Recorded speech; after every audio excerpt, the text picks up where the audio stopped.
श्री कृष्ण द्वारा बोले गए सत्य वचन। धर्म केवल कर्म से होता है। कर्म के बिना धर्म की कोई परिभाषा नहीं है। अहंकार करने पर इंसान की प्रतिष्ठा, वंश, वैभव तीनों ही समाप्त हो जाते हैं। मौन सबसे अच्छा उत्तर है किसी ऐसे व्यक्ति के लिए जो आपके शब्दों को महत्व नहीं देता। इस संसार में कुछ भी स्थायी नहीं है। नरक के 3 द्वार है, काम, क्रोध और लोभ। कर्म किए जाओ, फल की चिंता मत करो। आत्मा अमर है, इसलिए व्यर्थ में ही मृत्यु की चिंता मत करो। श्री कृष्ण ने कहा है, अगर तुम्हें किसी ने दुखी किया है तो बुरा मत मानना। लोग उसी पेड़ पर पत्थर मारते हैं जिस पेड़ पर ज़्यादा मीठे फल होते हैं। श्री कृष्ण कहते हैं कि मनुष्य को अपने मन को बार बार समझाना चाहिए कि ईश्वर के सिवा उसका कोई नहीं है। परिवर्तन इस संसार का नियम है। कल जो किसी और का था, आज वो तुम्हारा है एवं कल वो किसी और का होगा। श्री कृष्ण जी कहते हैं, जो कुछ हुआ अच्छे के लिए हुआ, जो हो रहा है अच्छे के लिए हो रहा है, जो होगा वह भी अच्छे के लिए ही होगा। जीवन में वाणी को संयम में रखना अनिवार्य है, क्योंकि वाणी से दिए हुए घाव कभी भरे नहीं जा सकते।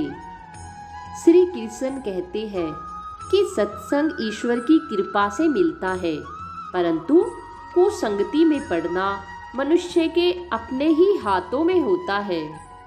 श्री कृष्ण जी कहते हैं, जीवन में समय चाहे जैसा भी हो, परिवार के साथ रहो। सुख हो तो बढ़ जाता है और दुख हो तो बट जाता है। श्री कृष्ण जी कहते हैं, जो हुआ अच्छा हुआ, जो होगा वो भी अच्छा होगा। स्वयं को मुझ पर छोड़ दो, अपने कर्म पर ध्यान दो। कर्म ऐसा जो स्वार्थ रहित, पाप रहित हो। मनुष्य हमेशा उसके लिए शोक करता है जो शोक करने के योग्य नहीं है, और फिर भी ज्ञान की बातें करते हो। बुद्धिमान व्यक्ति न जीवित और न ही मृत व्यक्ति के लिए शोक करते हैं। श्री कृष्ण ने बताया है, मोहग्रस्त होकर अपने कर्तव्य पथ से हट जाना मूर्खता है, क्योंकि इससे ना तो तुम्हें स्वर्ग की प्राप्ति होगी और ना ही तुम्हारी कीर्ति बढ़ेगी। कर्म का फल व्यक्ति को उसी तरह ढूंढ लेता है जैसे कोई बछड़ा सैकड़ों गायों के बीच अपनी माँ को ढूंढ लेता है। व्यक्ति कर्म करने से कभी छुटकारा नहीं पा सकता है, इसलिए तुम्हें हमेशा कर्म करते रहना चाहिए, क्योंकि कर्म के बिना तुम्हारे शरीर का निर्वाह भी नहीं हो सकता है। मन शरीर का हिस्सा है। सुख दुख का एहसास कराना आत्मा का नहीं, शरीर का काम है। मान अपमान, लाभ हानि, गम और खुशी सब मन का खेल है। आत्मा शरीर को वैसे ही छोड़ देती है जैसे मनुष्य पुराने कपड़ों को उतारकर नए कपड़े धारण कर लेता है।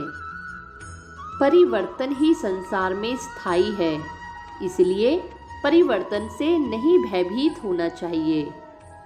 जो लोग दूसरों की सहायता करते हैं, ईश्वर उनकी सहायता अवश्य करते हैं।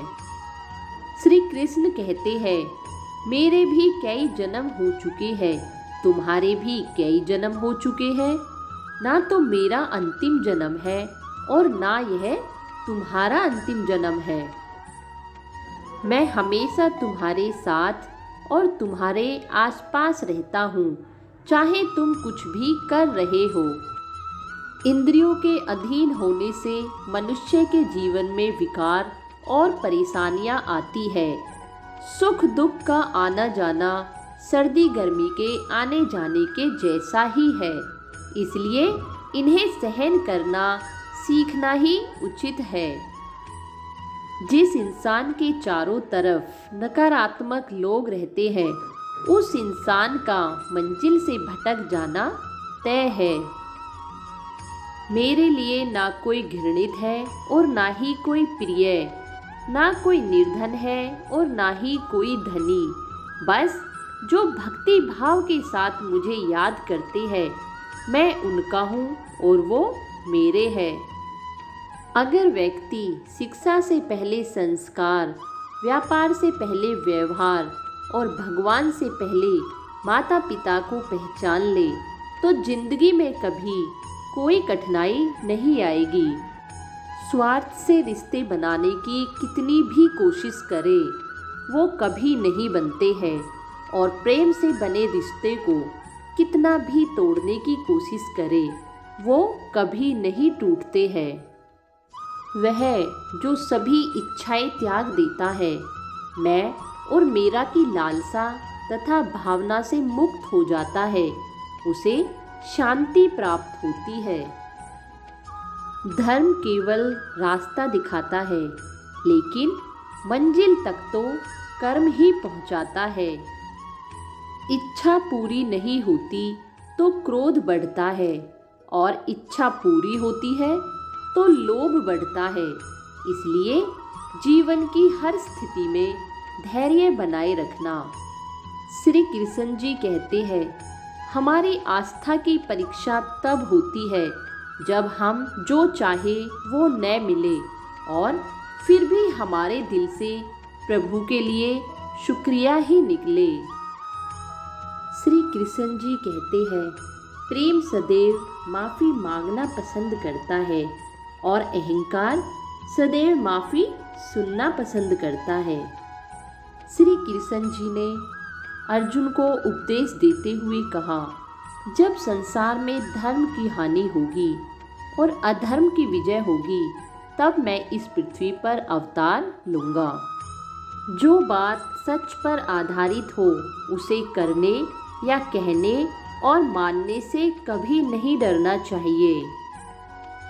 यदि श्री कृष्ण की इन सभी बातों को हम अपने जीवन में धारण कर ले, तो हम कभी दुखी नहीं होंगे। आपको हमारे आज के ये विचार कैसे लगे, कृपया हमें कमेंट में अवश्य बताएं। यदि अच्छे लगे तो हमारे चैनल को सब्सक्राइब अवश्य करें। आप सभी का धन्यवाद। जय श्री कृष्णा।